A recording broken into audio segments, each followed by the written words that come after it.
ሰላም፣ ይህ ስለ ድሆች ጩኸት ፕሮግራም ነው። በኤልሻዳይ ቴሌቪዥን ኔትወርክ ጊዜ ስለሰጣችሁን እናመሰግናለን። የ1000 ኪሎ ሜትሮች ጉዞ ከአንድ እርምጃ ይጀምራል እንደተባለ በአብሮነት ቅኝት አብረን እንጓዛለን። ሕይወትን በመቁረስ ክርስቶስን መግለጥ አለ። መልካም ቆይታ። ሻሎም ሻሎም። በኤልሻዳይ ቴሌቪዥን ኔትወርክ ስለ ድሆች ጩኸት ፕሮግራም ተመልካቾቻችን የአምላካችን እግዚአብሔር ሰላም ምሕረት ከሁላችን ጋር ይሁን። ባላችሁበት ቤት ስፍራ ሁሉ ሆናችሁ ይሄን ስለ ድሆች ጩኸት የተሰኘውን ፕሮግራም ተካፍሉ ወገኖች፣ እግዚአብሔር ዘመናችሁን ይባርክ። ዛሬ ከእንግዳችን ጋር የመጨረሻውን ክፍል እናጠቃላለን። በመካከላችን አሁንም ምናልባት ለብቻዬን የምትሰሙ ብትኖሩ ፓስተር መስፍን ሀብት ይመር። እኔ ዛሬ ነው የገባኝ በዚህ ሀብት ይመር ነው። ሀብትህ ይመር ትክክል። ቡራኬ ነው፣ በረከት ነው በጣም። እንዲሁም አንድ ወዳጅ ብዙ ጊዜ ሲጠራኝ ምን ይለኛል? መስፍን ሀብት ይመር ብሎ ሲጠራኝ አቤት አትበል ይለኛል። ምን ልበል? አሜን በል። ጀስት ብሌሲንግ ነው እና ያው ሀብት ይመር ጀስት መልካም ይሁንልህ እንደማለት ነው። ይሄ አለበት እንጂ ሀብትህ ይመር በጣም እና ያ ነው እንግዲህ አባታችን እንደነገረን ከሆነ እናቱ ሊባርኩት ፈልገው ነው በቃ ሲያወጡለት የኔ ልጅ መልካም ሀብት ይስጥህ፣ ጥሩ ትዳር ይስጥህ ብላ ባርካ የሰጠችኝ ስም ነው። ይሄንን አስቤ ነው የሰጠሁ በልጅነት ብላ ነግራኛለች ብሎ ነግሮናል አባታችንም። ከዚህ አኳያ ነው። ስለዚህ እናቱ ናቸው እናቱ ነች። አዎ አያታችን ናቸው። ክርስትና ስም ይመስለኝ ነበር ክርስትና ስም ይመስለኝ ነበርና ለካስ ስም ነው፣ ኖርማል ነው። አይ በጣም ደስ የሚል ስም ነው። ታንክ ዩ። እንግዲህ አሁን አንተ ሀብትህ ይመር፣ እግዚአብሔር ይክበር። ጌታ እናመሰግናለን። የመጨረሻውን ሐሳብ እናነሳለን። እንግዲህ በሙያው እንዳነሳ ነው ጠበቃ ነው። የጥብቅና ስራዎችንም ይሰራል። በዚህ አጋጣሚ ታማኝ ክርስቲያን ጠበቃ ከፈልጋችሁም ያው ፓስተር መስፍን ልታገኙ ትችላላችሁ። እግዚአብሔር ይባረክ። ይሄም ያው አንዳንድ ጊዜ ማንን እናገኛለን ብለው ሰዎች ይቸገራሉ። የእግዚአብሔርን ቃል በደንብ የያዙ በእግዚአብሔር ቃል የሚያስተምሩ ወገኖችን ማግኘት ትልቅ እድል ነው። እግዚአብሔር ይሄንን እድል ስለሰጠን ጌታ እናመሰግናለን። ግን ይሄ የጥብቅና ስራ በአንድ በኩል ደግሞ ፈቃድ ወጥቶበት ለመንግስት ቀረጥ ተከፍሎ የሚሰራ አንድ የሙያ ዘርፍ ነው፣ ተቋምም ነው። ተቋሙ በስሩ ደግሞ ሰራተኞችም ያሉበት ብዙ ነገሮችን የሚያንቀሳቅስ ነገር ነውና የጥብቅና ስራ በአንድ በኩል ደግሞ ስራ ነው፣ በቃ ስራ ነው። ግን እርካታው ገንዘብ ከማግኘት ባለፈ መልኩ የተገፉ ድሆች ወገን ያጡ ምስኪኖች ፍትህ ሲያገኙ ማየት የክርስቲያን ጠበቆች መለያ ይሁን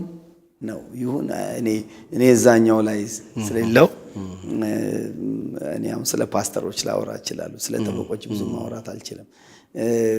ግን ጠበቆች ገንዘብ ተቀብሎ መስራት አለባቸው። ስራ ነው። ይሄ አንድ የሙያ ዘርፍ ነው፣ ስራ ነው፣ ተቋም ነው። በዛ አምናለሁ።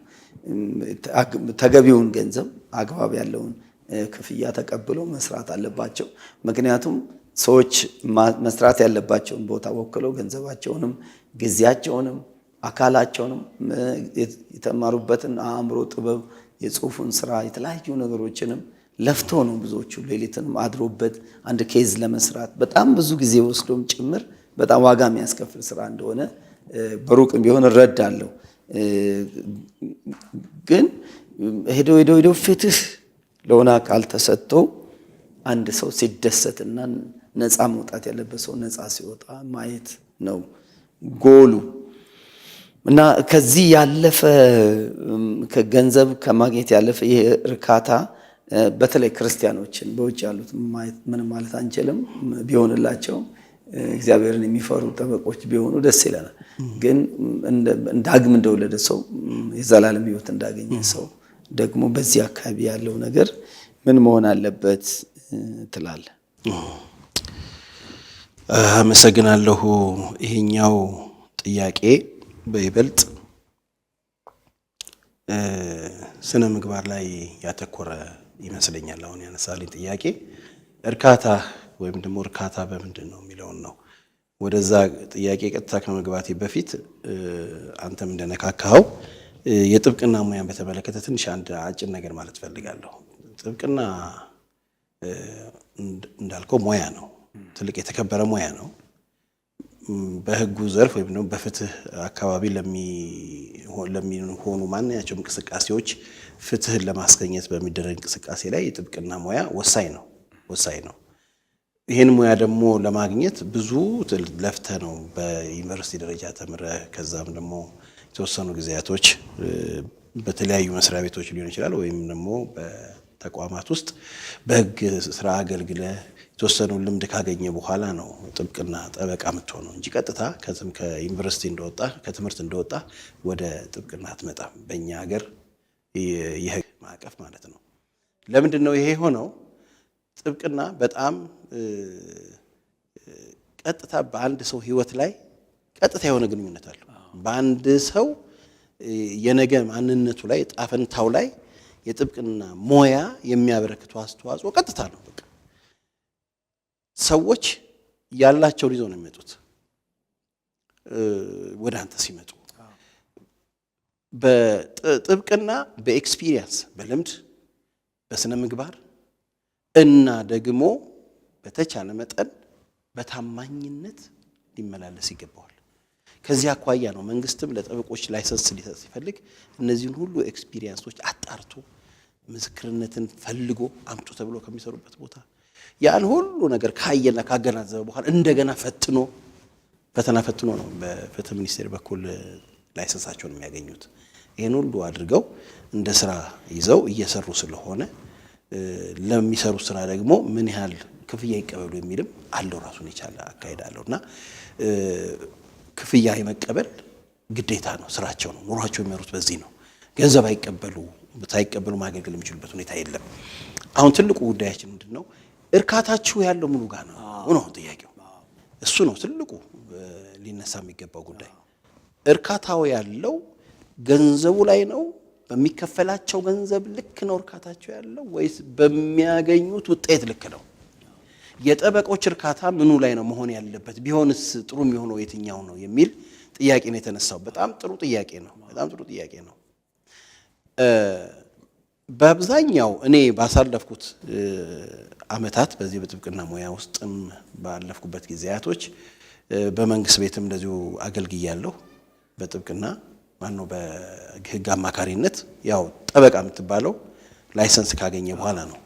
በመንግስት ቤት በነገረ ፈጅ ነው የሚባሉት እነሱ። ስለዚህ በነገረ ፈጅና የተወሰነ ጊዜ የተወሰኑ አመታት አሳልፌያለሁ።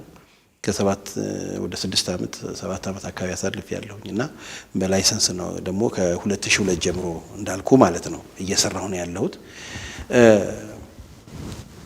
የትኛው እንደሚያረካ ንገረኝ ካልከኝ እንደኔ ከገንዘቡ ክፍያ በላይ የያዝከው ጉዳይ በትክክል ፍትህ ሲያገኝ ስትመለከት በአብዛኛው የጠበቆችን ፊሊንግ ስመለከተው ጓደኞችም አሉ በዙሪያዬ መደዋወል ነው። ከዛ በቃ እንዲተወሰነ በጣም በዚህ መልኩ በቃ ባለጉዳዩም በጣም ሳትስፋይድ ሆኖ ረካ። ይሄ እርካታ ነው። አየህ ብዙ እንቅልፍ ታጣበታል። ቅድም እንዳልከው እኮ ኬዞቹን ለማዘጋጀት ሌሊት ቁጭ ብለህ ታድራለህ። አንዳንድ ጊዜ ክርክር ሲኖር ራስን አፕዴት ለማድረግ ብዙ መጽሐፍቶች ታነባለህ። በዛ ላይ ብዙ የምታሳልፈው ሳፍሪንግ አለ፣ የምትከፍለው ዋጋ አለ። ያ ሁሉ ሆኖ ግን ዋናው ታርጌታችን ምንድነው? ፍትህ ማግኘቱ ላይ ነው። የፍትህ ማግኘት ጉዳይ ነው። ገንዘቡም ደግሞ አስፈላጊ ነው። ግን መጠየቅ ያለብህ ለምትሰጠው ሰርቪስ ልክ ነው መጠየቅ ያለብህ። መጥምቁ ዮሐንስ ምን አለ? ሊጠመቁ የመጡ ሰዎች ነበሩ፣ ወታደሮች፣ ቀራጮች። ሲጠይቁት ምንድን ነው ያለው? አላግባብ አትውሰዱ። ምን ማለት ነው? የሚገባችሁን ውሰዱ ማለት ነው። ምን አላግባብ ከሰዎች ገንዘብ አትውሰዱ ካለ በአግባቡ ውሰዱ እያለ ነው። ጥሩ የማይሆነው ምንድነው? አግባብ ባልሆነ መልኩ፣ ለጉዳዩ በማይመጥን መልኩ የተጋነነ ክፍያ ጠይቆ ባለጉዳይን ማሳዘን፣ በዛም ደግሞ እርካታን ለመፍጠር መሞከር፣ በገንዘብ ብዛት እርካታን ማምጣት መሞከር ተገቢ አይደለም። ምናልባት ያልፎ አልፎ ሊኖር ይችላል፣ ግን በአብዛኛው ፕራክቲስ የምናደርገው ያንን ነው። ስለዚህ እንደ አንድ ክርስቲያን ወይም ደግሞ እንደ አንድ አማኝ ጠበቃ ምን ብንከተል ጥሩ ነው፣ የትኛው ይሻላል ብለን ስንል ጀስት ከገንዘቡ በላይ በሙያችን በአገልግሎታችን በሰጠነው ሰርቪስ መርካቱ የተሻለ ነው የሚሆነው። ያም ደግሞ በእግዚአብሔር ዘንድ በጎ ነው። ምክንያቱም እኛ በስራችን ደንበኞቻችን ስናስደስትና ስናረካ ተገቢውን ነገር ስናደርግ እውነቴን ነው የምልህ ደንበኛ ይመጣል፣ ገንዘብ ይመጣል። ከገንዘብ በፊት ምንድነው የሚያስፈልገው? መልካም ስም ነው የሚያስፈልገው። መልካም ስም ለማግኘት ደግሞ ምንድነው? በታማኝነት ማገልገል ነው። መልካም ስምን ለማግኘት ታማኝ ሆነህ ማገልገል ነው። እንዴት እንታመን? ለህጉ፣ ለስርዓቱ፣ ለቆምክለት ዓላማና ለምትቆምለት ደንበኛ ታማኝ መሆን አለብህ። አትሊስት እሱ ወደ አንተ ሲመጣ ምን ብሎ ነው? አምኖህ በቃ እሱ ይሟገትልኛል ብሎ ነው የሚመጣው አንተ ጋር። በትክክል ይሄን ለማድረግ ብቃት አለ ብሎ ነው የሚመጣው። ስለዚህ በዚህ መንፈስ የመጣን አንድን ደንበኛ በጠበቀ ልክ መገኘት የጠበቃው ኃላፊነት ነው። በትክክል ያለውን ዕውቀት ተጠቅሞ መከራከር አለበት። ካልሆነ ግን ኦልሬዲ ምን ይሆናል? ጀስት ኃላፊነትን አለመወጣት ይሆናል።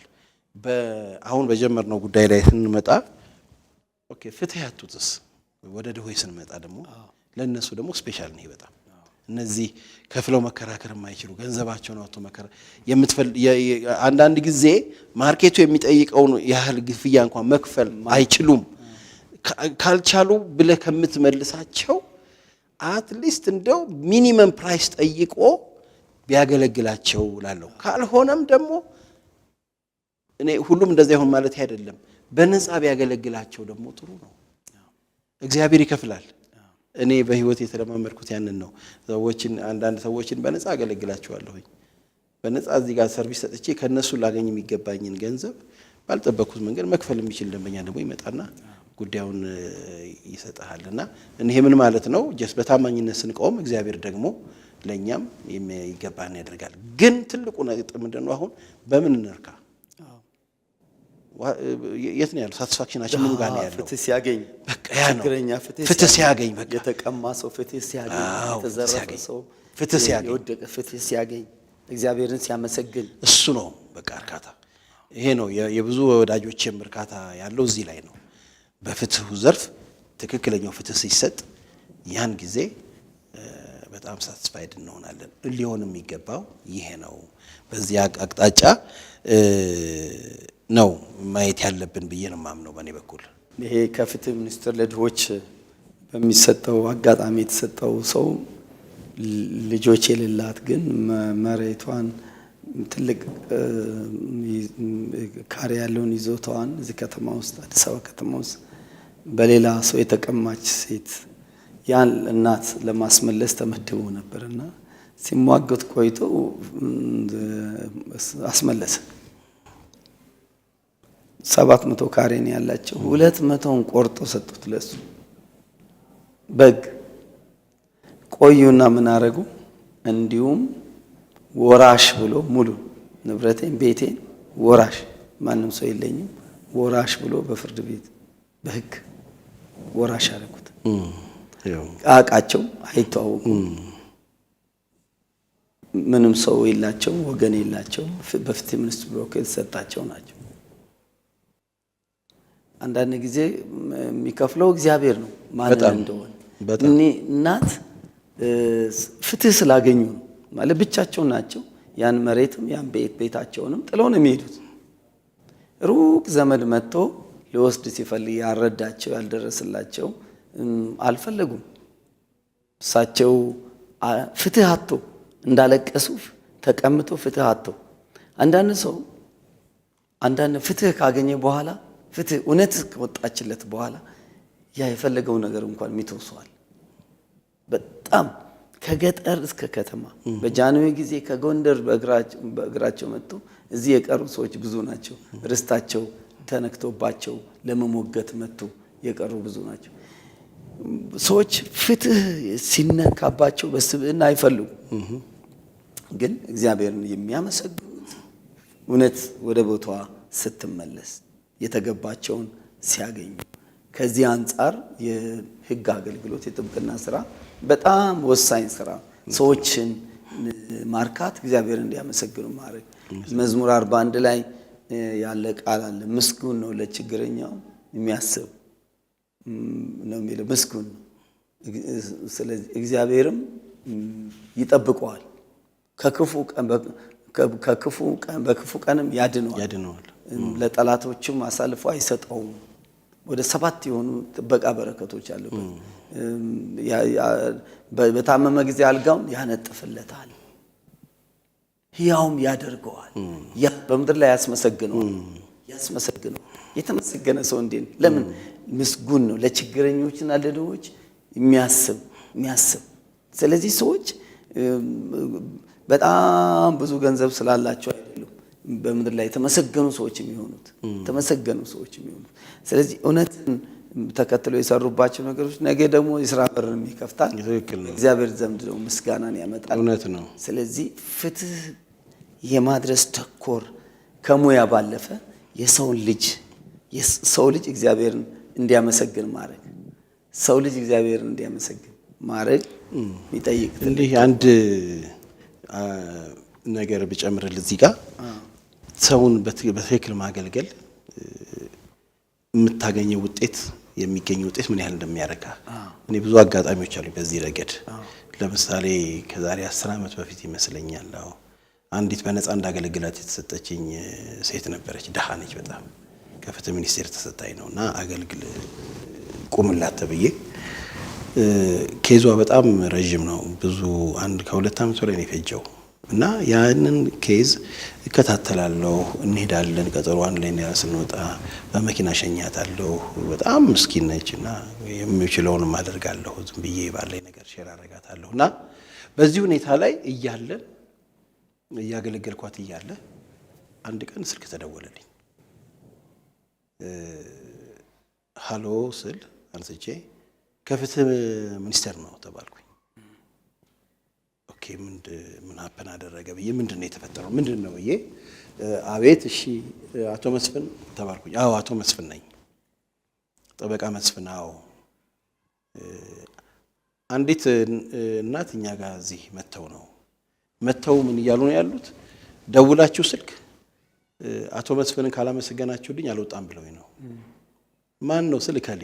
ያ ጥብቅና የቆምኩላት ሴት ነች። እና በጣም ምን አይነት አገልግሎት ስለሰጧት ነው እንደዚህ ልታመሰግኝ? በጣም ነው ደስ ያለን፣ በጣም ነው የኮራ ነው፣ እናመሰግናለን ብሎ ከቢሮ የምስጋና ድምጽ ነው የተላለፈልኝና እንዲህ አይነት ነገር አብረታ ነው። አዎ እና በረካች፣ በቃ አገልግሎቱ ረካች።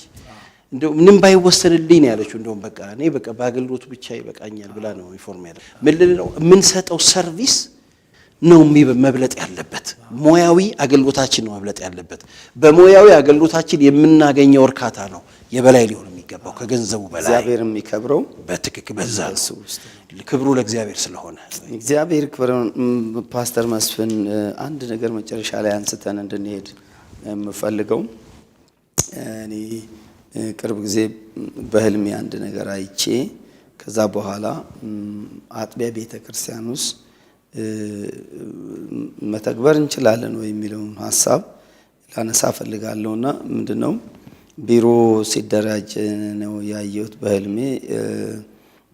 ሴት የህግ ባለሙያ ዳይሬክተር ሆና ስትመደብ ከዛ ከስሯ ሌሎች ፈቃደኛ በጎ ፈቃድ የህግ ባለሙያዎች ተመደቡ ያለውና በዛ ህልም ውስጥ ዓላማው የተረዳሁት ጉባኤውን ሰብስቦ ስለ ህግ ማስተማር ጉባኤም ራሱ አንዳንድ ጊዜ በኋላ ሳስተውል ምናስተምረው መንፈሳዊ ነገር ብቻ ነው፣ የእግዚአብሔርን ቃል ነው። የገሃዱን ዓለም ህግ ጉባኤ ላይ እንደ እሑድ አይነት ነገር ላይ ሰዎች ቢማሩ ሳያውቁ ወንጀል ከመስራት ይቆጠባሉ። መብታቸው ሲነካ መብታቸውን ለመከራከር አቅም ይኖራቸዋል። አንዱን ከሱ አንጻር ነው የተረዳሁት። ሌላው የህግና የፍትህ ጥያቄ ያለባቸውን ሰዎች ማማከር፣ ድሆች፣ ችግረኞች፣ አቅም የሌላቸው፣ ገንዘብ የሌላቸው ማማከር እንዴት አረጋለሁ ብሎ የሚያስቡ ሰዎችን ማማከር ቤተክርስቲያን አጥቢያ ቤተክርስቲያን ውስጥ ከህግ አንጻር ግንዛቤ ማስጨበጥ እና ለድሆች ነፃ ጥብቅና መቆምን ማበረታታት። ለድሆች ነፃ ጥብቅና አንዳንድ ጊዜ አንዳንድ ቤተ እምነት አካባቢ ዝም ብለን ስታየው የሆነ ሰው ሲነካ 80 ጠበቃ የቆመበት ሁኔታ አለ። ሳይከፈላቸው 80 ጠበቃ አካባቢ በሚዲያ የሰማናቸው ነገሮች አሉ። ግን ቤተክርስቲያን ውስጥ አጥቢያው ሰዎች በእግዚአብሔር ቤት ውስጥ ብዙ አቅም አለ፣ ብዙ ኃይል አለ። የጤና ባለሙያዎች ሕክምና በነፃ ይሰጣሉ። እንደገና ፋይናንስ ላይ የሚሰሩት በነፃ ቤተክርስቲያን ውስጥ መጥቶ ይሰራሉ። ኦዲቲንግ የተለያየ ነገሮች ይሰራሉ። የህግ ባለሙያዎችን በዚህ አቅጣጫ መጠቀም አንችልም ወይ? በዚህ አቅጣጫ ምን ትላለህ? እንዲህ አይነት ነገር ትንሽ ደቂቃ ስለቀረችን በዚህ በተቀደ መልካም ምንድነው ይሄ አካሄድ? አሁን የገለጽከው አካሄድ ቤተክርስቲያን በህግ አቅጣጫ ልትከተለው የሚገባት አካሄድ ምንድነው? ህግ መቼም ቤተክርስቲያን በህብረተሰቡ መካከል ነው ያለችው። በሀገሪቷ ላይ ያለው ህግ ይገዛታል። በሀገሪቱ ባለው ህግ ነው የምትተዳደረው። ስለዚህ ህግን ማወቁ ለአንድ ቤተክርስቲያን ጠቃሚ ነው። በነገራችን ላይ እኔ የኢትዮጵያ አማኑኤል ህብረት ቤተክርስቲያን የህግ ክፍል ተጠሪ ሆኜ ወይም ደግሞ ተወክዬ እሰራለሁ። አሁን ቦርድ ላይ ከተመረጥኩ በኋላ ነው ያንን ያቆምኩት እንጂ በአጠቃላይ በኢትዮጵያ አማኑኤል ቤተክርስቲያን ለሚፈጠሩ የህግ ነክ ጉዳዮች ሁሉ ቀጥታ ወደ ነው ጉዳዩ እየመጡ ያሉት። ይሄ ለምን ጠቀመ? ቤተክርስቲያን ከሶስተኛ ወገን ጋር የምታደርገው ግንኙነት አለ። ለምሳሌ ቦታ የመግዛት ወይም ቤት የመግዛት፣ ሰራተኛ የመቅጠር፣ የተለያዩ ፕሮጀክቶችን የመስራት እንዲህ አይነት ነገሮች የግድ ምን ያስፈልጋቸዋል? ውል ያስፈልጋቸዋል። የተለያየ የህግ ምክርና የህግ ድጋፍ ያስፈልጋቸዋል። በዚህ መልኩ ይሄን ባለማወቅ ምክንያት ብዙ ቤተክርስቲያናት በተለያየ መንገድ ንብረታቸውንም ያጣዋሉ፣ ገንዘባቸውንም ያጣዋሉ። ይሄንን ካለማወቅ የተነሳ ይሄንን ያወቁ አንዳንድ ቤተክርስቲያናት ኦሬዲ ስቲል ወደ እኔ ጋር ይደውላሉ። አሁን አማክራለሁኝ ቤተክርስቲያናትን።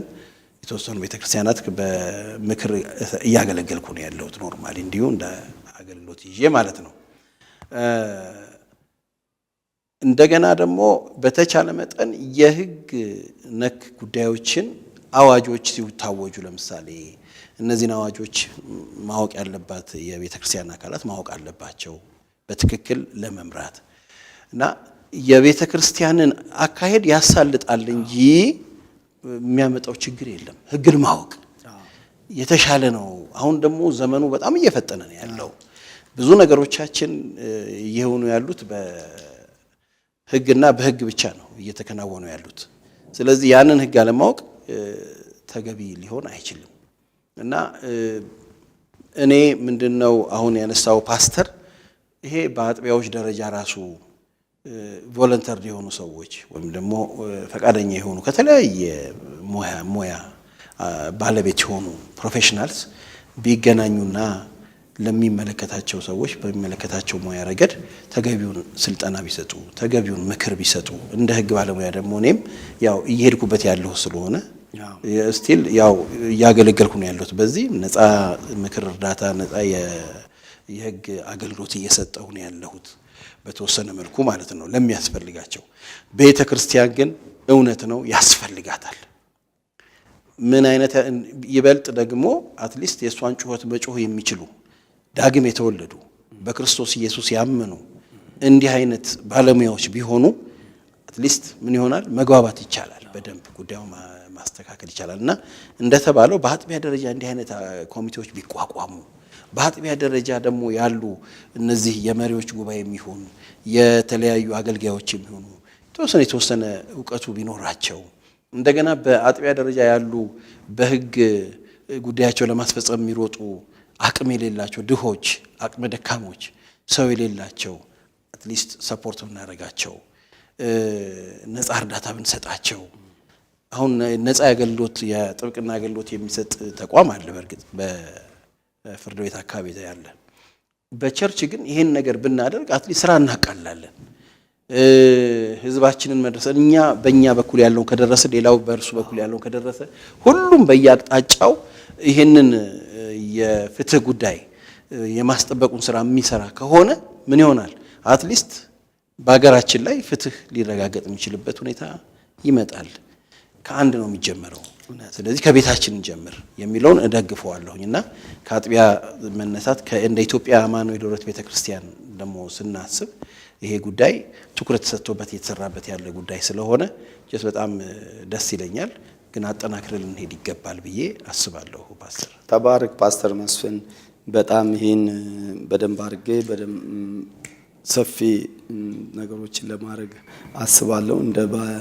አሁን ይሄን የሚሰሙ ተመልካቾቻችን በየአጥቢያቸው ከህግ ጋር የተያዙ የህግ ባለሙያዎችን እንድትጠቀሙ እናሳስባለን። የህግ ባለሙያዎችን ደግሞ በበጎ ፈቃድ እግዚአብሔር የሰጣችሁ ሙያ ህዝቡን እንድታገለግሉ ቤተክርስቲያን ውስጥ ያላችሁ በትርፍ ጊዜያችን እንድታገለግሉ ምን ልናበረታታ እንወዳለን። አንዳንድ ጊዜ ህግን አለማወቅ በራሱ መሪዎች እኔ ታዳጊ ወጣቶችና ጋብቻ የሚል መጽሐፍ ስጽፍ ነው ሳስተምር ወጣቶችን ሳስተምር ከህግ ጋር የተያዘ ነገር ስጠይቅ ከ18 ዓመት በታች ያለን ሰው ያጋባ ሽምግልና የሄደ በህግ ይጠየቃል። 18 ዓመት በታች። ስለዚህ ህግ አለማወቅ ቤተክርስቲያን ውስጥም ትልቅ ክፍተት እንደሚፈጥር አንዳንድ ልጆች እድሜያቸው 15 ዓመት ሆኖ ሰውነታቸው 28 ዓመት የሚያክሉ አሉ። ስለዚህ ቤተክርስቲያን ውስጥ መጥተው ብንድራቸው ልደታቸውን እድሜያቸውን ሳናውቅ ብናጋባ የሆነ አካል መጥተው ቢከሰል ተጠያቂ ነው የምንሆነው። ተጠያቂ የሚያደርጉ የህግ ጉዳዮችንም ሳይቀር ቤተክርስቲያን ውስጥ ብዙ ተጠያቂ የሚያደርጉ ነገሮች ይኖራሉ። ከህግ አንፃር ለምሳሌ ሰዎች ሲጸልዩ ፕራይቬሲያቸው ሳይጠበቅ አጋንንት ሲወጣ ካሜራ ቀርጾ የሰዎችን ፕራይቬሲ መልቀቅ ምን ማለት ብዙ ወንጀል የሚሆኑ ነገሮች ቤተክርስቲያን ውስጥ አካባቢ የህግ ምክር የሚጠይቁ ትክክል ያልሆኑ የሰውን ስብዕና የሚጠይቁ ሰዎች ቢጠይቁ ልክ ቢከሱ ሊያስጠይቁ የሚችል ነገሮች ገንዘብ አዋጡ ሲባል እንኳን ሰዎችን ባልተገባ መልኩ የሚያነሳሳ ነገር ሰዎችን የተለያዩ ነገሮች ቤተክርስቲያን አሁን የኢትዮጵያ ቤተክርስቲያን አሁን የህግ ምክር መጠይቅባት ብዙዎቹ አሁን ያለ ህግን ባለማወቅ ነገ በሆነ አቅጣጫ ምናልባት ዘንድሮ ሽፍን ያደረገ ነገር ሊኖር ይችላል። ነገ ግን ተያይዘው ሁሉም ሰው ሊያስገባ የሚችል ነገር ውስጥ ሊገቡ ይችላል። ስለዚህ ከዚህም አንፃር ጠበቆች የህግ አገልጋዮች ለቤተ ክርስቲያን ከምንም በላይ ለፓስተሮች፣ ለነቢያት፣ ለወንጌላውያን፣ ለቤተ ክርስቲያን መሪዎች የምታስፈልጉበት ጊዜ እና ከዚህ ጋር ደግሞ ከድሆች ጋር በተያያዘ መልኩ ከናንተ ብዙ ይጠበቃል። እግዚአብሔር ባርክ ዘመንን እግዚአብሔር ባርክ። ይሄን 4 ክፍለ ጊዜ አብረን በጣም ወሳኝ ነገር ነው የተካፈልነው። በሌላ ፕሮግራም እስክንገናኝ ድረስ ፓስተር መስፍን ጌታ ኢየሱስ ይባርክ። ተመልካቾቻችንም እግዚአብሔር ዘመናችሁን ይባርክ። ተባረኩ። ሰላም። ይህ ስለ ድሆች ጩኸት ፕሮግራም ነው በኤልሻዳይ ቴሌቪዥን ኔትወርክ። ጊዜ ስለሰጣችሁን እናመሰግናለን። የ1000 ኪሎ ሜትሮች ጉዞ ከአንድ እርምጃ ይጀምራል እንደተባለ በአብሮነት ቅኝት አብረን እንጓዛለን። ሕይወትን በመቁረስ ክርስቶስን መግለጥ አለ። መልካም ቆይታ።